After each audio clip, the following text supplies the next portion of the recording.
Hello दोस्तों, मेरा नाम है स्नेहाशीष पाठी। आपको इस वीडियो लेक्चर में स्वागत करता। इस वीडियो लेक्चर में हम क्या पढ़ेंगे? Governance of India. उस गवर्नेंस ऑफ इंडिया के कुछ टॉपिक्स हैं, कुछ टॉपिक्स जो कि लिया गया है एडमिनिस्ट्रेशन के अंडर। उस टॉपिक का है all India and central service. All India central service में कौन सा ऑप्शन राइट है और कौन सा इम्पॉर्टेंट पॉइंट्स है वो सारा हम इस वीडियो में पढ़ेंगे इन डिटेल एक्सप्लेनेशन के साथ। सो अगर देखें तो all India service are those which are common to both central and state. Means वो ऑल इंडिया सर्विस जो है वो सेंट्रल एंड स्टेट के अथेंटिकेशन के अंडर होगा in presence of, we can say that. So अगर देखें तो the all India service comprises of central service plus state service, क्योंकि सेंट्रल में उनका ट्रेनिंग होगा और स्टेट्स और रेपुटेड स्टेट्स में उनका अपॉइंटमेंट या फिर वर्क रहेगा। उसके बाद वो सेक्रेटरीट के पोस्ट में जाएंगे, जो हम पहले ही पढ़ चुके हैं सेंट्रल सेक्रेटरीट के बारे में। अगर देखें तो द 3 इंडियन सर्विसेज क्या क्या है, मेन इंपॉर्टेंट सर्विसेज। पहला है आईएएस, आईपीएस एंड आईएफएस। तो अगर देखें तो 1947 में it was Indian civil service. क्या रहा था? Indian civil service was replaced by IAS, Indian politics by IPS, Indian police by IPS. उसके बाद 1963 में अनदर सर्विस मीन्स 3 सर्विस फिर से इंक्लूड हुआ। वो है Indian forest service, Indian medical and health service, Indian service for engineering. ठीक है, वो 1966 में एग्जिस्टिंग या फिर कैम इनटू एग्जिस्टेंस। 1963 में वो लागू हुआ था लेकिन 1966 में उनका एग्जिस्टिंग या फिर वो कंप्लीटली इन फंक्शन में आया था।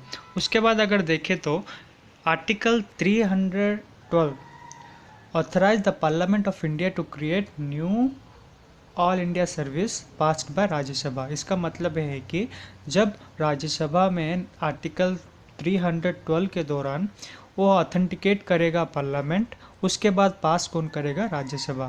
ठीक है, ऑल न्यू। सो अगर मेन इंपॉर्टेंट पॉइंट है, new services been created by act of parliament but not by Rajya Sabha. ठीक है, राज्यसभा के अंडर कुछ नहीं होगा, लेकिन वो न्यू एक्ट ऑफ पार्लियामेंट की तरह से या फिर उनके अंडर में ही होगा। ठीक है, नेक्स्ट है acts of parliament which is directly connected to Rajya Sabha.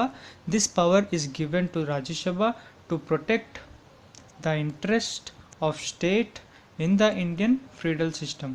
ठीक है, उनका पावर दिया गया था जो कि act of parliament is directly connected to Rajya Sabha. अगर राज्यसभा से पास होगा, पार्लियामेंट से पास होगा, फिर ही तब ही वो इम्प्लीमेंटेशन में आएगा। ठीक है, उसके बाद Sardar Vallabhbhai Patel was the chief protagonist of all India service in the constitutional assembly. So ये कॉन्स्टिट्यूशनल असेंबली या फिर यूपीएससी हम जो लिखते हैं वो सारा किसके अंडर होता था? वो सरदार वल्लभ भाई पटेल जो कि चीफ प्रोपागेशनिस्ट है। ठीक है, उसके बाद the central government obtained the service of this officer on deputation on the well known tenure system. अगर आप मेरा पिछला वीडियो नहीं देखे हो तो टीनेचर सिस्टम के बारे में एक बार देख लेना, उसके बाद आपको समझ में आ जाएगा वो सेंट्रल गवर्नमेंट डेपुटेशन ऑफिसर्स को कैसे टीनेचर सिस्टम, उनका स्केलिंग, वो सारा हम पढ़ चुके थे टीनेचर सिस्टम में। उसके बाद क्या है? Group A. ग्रुप ए में कौन कौन आएगा? Super time scale, senior scale, junior scale. पहला अपॉइंटमेंट होगा जूनियर स्केल, उसके बाद सीनियर स्केल, उसके बाद सेक्रेटरीट या फिर सुपर टाइम स्केल में लाया गया था और दिया जाएगा हर एक सिविल सर्वेंट्स को। उसके बाद देखें तो Indian civil service management different ministers. इसका मतलब ये है कि हर एक मिनिस्टर के पास एक सिविल सर्वेंट रहेगा। तो फिर अगर देखें तो आईएएस किस मिनिस्ट्री के पास होगा? Minister of personal. उसके बाद IPS minister of home, IFS जो कि इंडियन फॉरेस्ट सर्विस है वो एनवायरनमेंट एंड फॉरेस्ट में आएगा।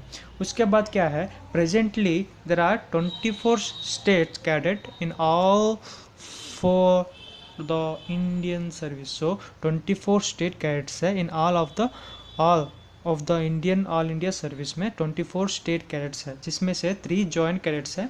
वो है असम, मेघालय, मणिपुर, त्रिपुरा, AGMUT जो कि Arunachal, Goa, Mizoram and union territories.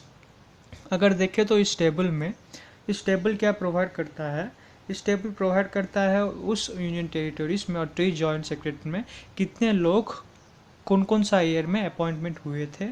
ठीक है, अगर देखें तो IAS में आप देख सकते हैं, IPS में देख सकते हैं 1971 से लेकर 2013 तक, एंड IFS भी चार्ट देख सकते हैं इसमें। ठीक है, उसके बाद हम पढ़ेंगे लास्ट नंबर टॉपिक जो कि इम्पोर्टेंट है, सेंट्रल सेक्रेटरीट। सेंट्रल सेक्रेटरीट में क्या होता है और सेंट्रल सर्विस में क्या होता है। The person of the central service works under the exclusive jurisdiction of central government, ये तो ठीक है। ठीक है, उसके बाद minister of person manage the affairs, इसका मतलब है कि मिनिस्टर ऑफ पर्सनली जो कि IAS के अंडर आता है, जो कि IAS का देखभाल भी कर सकता है, वो क्या होता है, वो मिनिस्टर ऑफ पर्सनल और अफेयर्स में आता है। ठीक है, वो सर्विस और ऑल इंडिया सर्विस जो कि सेंट्रल सिविल सर्विस है, उसके बाद जनरल सिविल सर्विस है। General civil service doesn't comes under government authentication. उसके बाद अगर देखें तो बिफोर इंडिपेंडेंस वो क्लास 1, क्लास 2, क्लास 3, क्लास 4 में था। वो 1947 में चेंज होकर group A, group B, group C, group D में विभाजित हो गया था।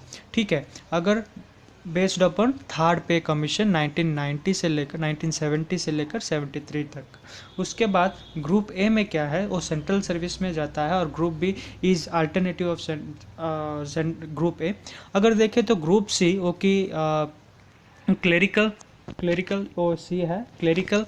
उसके बाद ग्रुप D मैनुअल।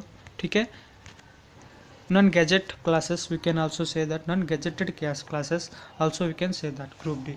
आशा करता हूँ कि आपको समझ आ गया। अगर देखेंगे फ्लो चार्ट, इसमें आप फ्लो चार्ट देख सकते हो। ग्रुप A जो कि सेंट्रल सर्विस है, पहला है Indian forest service, PT accounts, railway traffics and different information service, defence, land, ordnance, civil, custom. उसके बाद रेलवे सर्विस जो कि डिफरेंट इंजीनियरिंग फील्ड से आता है, टेलीकम्युनिकेशन सर्विस, वो सारा इंडियन ग्रुप A पोस्ट में आता है।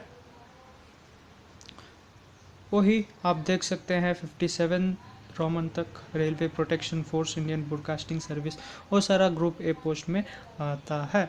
आशा करता हूँ कि मेरा इन डिटेल एक्सप्लेनेशन आपको अच्छा लगा, पॉइंट वाइज।